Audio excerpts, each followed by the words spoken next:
क्या आपने कभी कोई ऑनलाइन कोर्स खरीदा है? और अगर खरीदा भी है तो क्या कभी उन कोर्सेज को आपने पूरी तरीके से कंप्लीट भी किया है? अगर डेटा की बात करें तो आए दिन हर साल स्टूडेंट्स कोई ना कोई ऑनलाइन कोर्सेज खरीदते ही हैं, लेकिन महज सिर्फ 10% स्टूडेंट्स ऐसे होते हैं जो उन कोर्सेज को कंप्लीट कर पाते हैं। बाकी के 90% स्टूडेंट्स उन कोर्सेज को या तो भूल जाते हैं या तो पूरा कंप्लीट कर ही नहीं पाते। आज के इस वीडियो में हम जानेंगे ऑनलाइन एजुकेशन की कुछ काली सच्चाई के बारे में, जो धीरे धीरे स्टूडेंट्स की डिसिप्लिन, मेहनत और सीखने के तरीके को खत्म कर रही है। खासकर इंडिया में, जहां एजुकेशन को एक रेस की तरह माना जाता है। माता पिता को लगता है कि अगर उनका बच्चा IIT, UPSC और नीट जैसे एग्जाम्स क्लियर कर ले तो उसकी लाइफ सेट हो जाएगी। इसीलिए वे अपने बच्चों को स्कूल और ट्यूशन के अलावा महंगे महंगे कोर्सेज अपने बच्चों को खरीद कर देते हैं। लेकिन क्या वाकई ये एक सही तरीका है? नमस्कार and welcome to our channel Jankari lens. Here we will discuss about all the negative aspects related to online education. So without any further ado, let's start the video. Online education का बिजनेस मॉडल। आज के time पे online education सिर्फ एक ज्ञान का माध्यम नहीं रहा, बल्कि ये एक multi-billion dollar इंडस्ट्री बन चुका है। प्लेटफॉर्म्स के द्वारा कोर्सेज को ऐसे बेचा जाता है कि मानो ऐसा लगता है कि इनके बिना सक्सेस पाना ऑलमोस्ट इम्पॉसिबल हो। टॉपर्स के interviews, podcast, marketing and promotion by influencers, real life like documentaries, ये सारी चीजें एक ऐसा ट्रैप क्रिएट करती है, not only for freshers but also for droppers.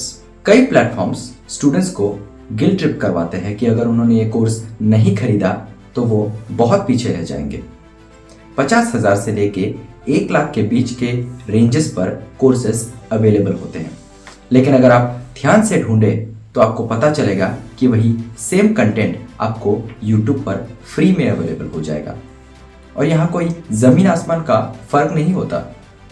कई प्लेटफॉर्म्स पर as a business model teachers को इमेज के रूप में प्रेजेंट किया जाता है, जिन्हें देखकर स्टूडेंट्स को कोर्सेस लेने के लिए और भी ज्यादा जिज्ञासा पैदा हो जाती है। ऑनलाइन एजुकेशन का झूठा मार्केटिंग है। आज के टाइम पे ऑनलाइन एजुकेशन का सबसे बड़ा नुकसान ये है कि ये एक बिजनेस बन चुका है।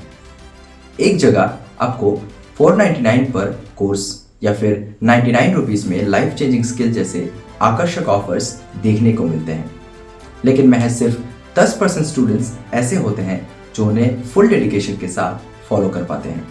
सब्सक्रिप्शन लेते समय हमें भी ऐसा ही लगता है कि हम बहुत सारी बातें सीख जाएंगे, लेकिन अगले ही हफ्ते वो हमारे डाउनलोड सेक्शन पर पड़ा हुआ होता है और हम उसे भूल जाते हैं। ऑनलाइन एजुकेशन का बिजनेस मॉडल, डिसिप्लिन और कंसिस्टेंसी की कमी। आज के टाइम पर ऑनलाइन एजुकेशन में एक सबसे बड़ी दिक्कत यह है कंसिस्टेंसी की कमी। हालांकि क्लास का टाइम फिक्स जरूर रहता है, लेकिन स्टूडेंट्स लेक्चर्स तभी देखेंगे ना जब उनका मन हो। आई मीन टू से, ऑनलाइन प्लेटफॉर्म्स पर एक लंबे समय तक एक स्ट्रिक्ट अनुशासन फॉलो करना बहुत ही मुश्किल टास्क होता है for most of the students.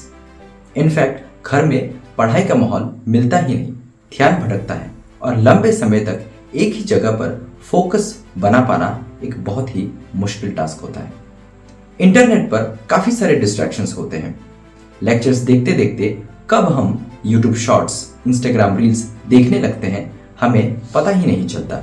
बार के ऊपर एक नोटिफिकेशन और हमारा पूरा फोकस, कंसंट्रेशन खत्म।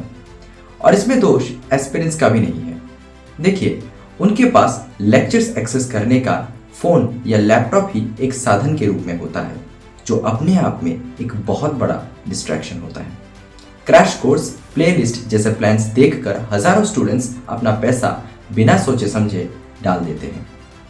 और जो 99% स्टूडेंट्स हैं जो पीछे छूट जाते हैं, उन्हें भी ओवर द टाइम ये लगने लगता है कि वो भी एक एवरेज स्टूडेंट्स हैं और उन्हें चीज़ें सीखने में टाइम लगता है।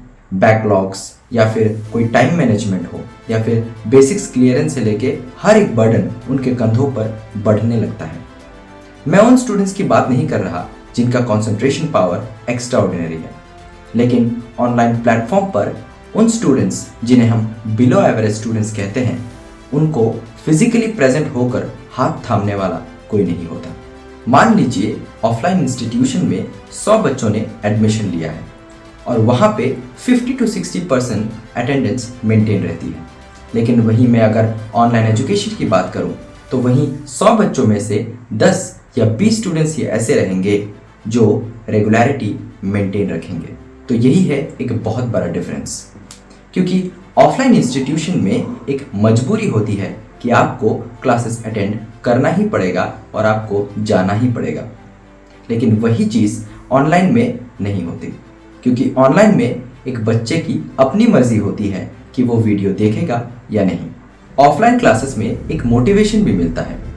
आसपास के क्लासमेट्स के मार्क्स को देखकर कभी कभी पढ़ने को भी जी जाएगा, लेकिन वही सेम एनवायरनमेंट आपको ऑनलाइन में देखने को नहीं मिलेगी। ऑफलाइन वर्सेस ऑनलाइन कौन बेहतर? देखिए, कंपैरेटिवली ऑफलाइन इंस्टीट्यूशंस में डेली रूटीन या फिर एक फिक्स्ड शेड्यूल आपको मिलता है, जहां आपको क्लासेस के लिए फिजिकली आपको वहां प्रेजेंट होना पड़ता है। टीचर्स और स्टूडेंट्स के बीच एक इंटरैक्शन, एक बॉन्डिंग बनती है, जिसकी वजह से आपका हर डाउट क्लियर होता है। व्हाट्सएप नोटिफिकेशंस या फिर इंस्टाग्राम रील जैसे आपको कोई भी डिस्ट्रैक्शन देखने को नहीं मिलते। हालांकि ये बात भी सच है कि ऑफलाइन इंस्टीट्यूशन में खर्च ज़्यादा होता है, थोड़ा सा कॉस्टली होता है और इसे हर कोई अफोर्ड भी नहीं कर सकता। लेकिन अगर आपने एक बार पैसा वहाँ पे इन्वेस्ट कर दिया तो वही पैसा आपको मजबूर बनाता है कि आप अपने करियर को लेके सीरियस बने रहें। देखिए, ऑनलाइन कोर्सेज बुरा नहीं है, लेकिन इसका गलत इस्तेमाल स्टूडेंट्स को आलसी और डिस्ट्रैक्टेड बनाता जा रहा है। अगर ऑनलाइन प्लेटफॉर्म से आपको वाकई कुछ सीखना है तो उसे डिसिप्लिन और फुल पैशन और डेडिकेशन के साथ फॉलो कीजिए, नहीं तो सिर्फ आप अपना पैसा और टाइम ही बर्बाद करोगे और कुछ नहीं। ऑफलाइन प्लेटफॉर्म्स पर एक 100% कंट्रोल आपके ऊपर बनाया जाता है। एक होता है टीचर्स का दबाव और एक होता है अपने बैड परफॉर्मेंसेस का दबाव, जो आपको रेगुलर बनाए रखता है। और वहीं ऑनलाइन प्लेटफॉर्म पर पूरा का पूरा कंट्रोल आपको अपने ऊपर रखना पड़ेगा। यहाँ पे एक और चीज़ मैं आपको बताना चाहूँगा कि ऐसे कई ऑनलाइन प्लेटफॉर्म्स ने स्टूडेंट्स की एकेडमिक लाइफ को एलिवेट किया है, लेकिन हमें ये भी समझना पड़ेगा कि उन प्लेटफॉर्म्स पर ऐसे भी कई बिलो एवरेज स्टूडेंट्स हैं जिन्हें पता ही नहीं होता कि ये कोर्सेज उनके लिए बने हैं। अगर आप नेक्स्ट टाइम से कोई कोर्स खरीदें तो एक सवाल अपने आप से ज़रूर पूछिए कि will it be worth it for me. अगर आपको ये वीडियो पसंद आया तो हमारे चैनल जानकारी लेंस को सब्सक्राइब करें, इस वीडियो को लाइक करें और अपने दोस्तों के बीच शेयर करें और अपनी राय कमेंट्स में ज़रूर बताएं। धन्यवाद।